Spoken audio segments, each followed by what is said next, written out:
Okay, rundown of FDR and the New Deal.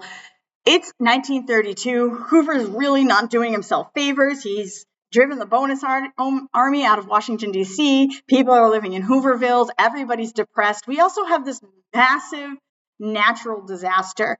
Things are not going well, and yet the Republican Party decides they're going to run Herbert Hoover as their candidate for the 1932 election, whereas the Democrats run Franklin Roosevelt. And this is where our party lines shift. So in 1932, the Democrats are now the more socially conscious liberal party rather than the Southern Democrats that they have been up until this point. And this really happened back in 1924 after that whole thing with the KKK when they refused to keep the KKK out of the party, and the Democrats decide the black vote goes to the Democratic Party instead of the Republican Party because of that. And this is the first time that the black vote has gone to the Democrats rather than the traditional Republicans since Reconstruction. That leads us to our political shift and a realignment of values within the two parties. So Franklin Roosevelt is a progressive Democrat, not a Southern Democrat. And when he is running for president against Herbert Hoover, 1 out of 4 people is unemployed. The national income is 50% of what it had been in 1929. And Herbert Hoover really, at this point, he's got no shot. He hasn't done anything. He's fired on World War I veterans. People are poor. It's just so easy to get rid of him. Franklin Roosevelt wins by a landslide, and he takes over. So, when Franklin takes over, he promises a new deal for America. And he is going to help get America out of the Depression. And he's going to do this with this plan. He's got a brand new plan. It's going to create jobs across the country. It's going to be a new deal. And as anybody who studies government or history knows, the first 100 days in office for a president are the most important days. This is the most anything gets done. And after those first 100 days, a lot of it's just back and forth. So those first 100 days are pivotal. And Roosevelt needs to get as much done in those 100 days as he can. So he needs to figure out how he's going to put money back into America. And one of our biggest issues is that there's no jobs, right? So Roosevelt creates jobs.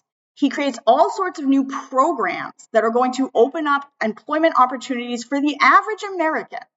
Not just the farmers, but just regular old American people. If you can't work in the factory anymore, that's okay. We're going to find a job for you. We're going to create jobs for you. It's also going to give farmers a chance to recoup their losses from the economic downturn, as well as help us with this natural disaster devastation. And this is really the core of his New Deal. He has so many New Deal programs. We could spend a month talking about every single one of them. They are within 3 categories. The programs are either relief, recovery, or reform. And they start at the letter A and they go all the way through the alphabet, and they just form programs that are going to create jobs as well as deal with the problems that have led us to the Depression in the first place. And he has to do it all in the first 100 days. So Roosevelt is sworn into office on March 4th, 1933, and he calls Congress immediately into a special session because he needs them to get to work. Again, first 100 days. When he calls Congress in, they pass every single law that Franklin Roosevelt requests. So what he does first, he declares a bank holiday. He says all banks are going to close.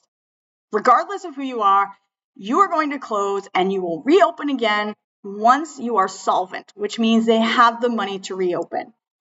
So they passed the Emergency Banking Act on March 9th, which means that they are going to take the banks into their own accord. They're going to deal with the money situation, and then when the bank has enough money to reopen, then it will reopen.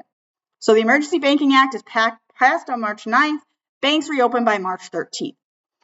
Franklin Roosevelt also passes the Beer Wine Revenue Act and repeals prohibition. He says there's a lot of money to be made off of beer and wine, and people are drinking it and buying it anyways. They're just doing it in secret. So let's end that. Let's get rid of prohibition, and we will tax beer and wine.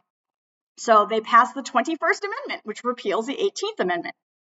He also creates programs for unemployment relief. The Public Works Administration, the Civilian Conservation Corps, and the Tennessee Valley Authority, among many others. Public Works Administration is just what it sounds like. They deal with public works.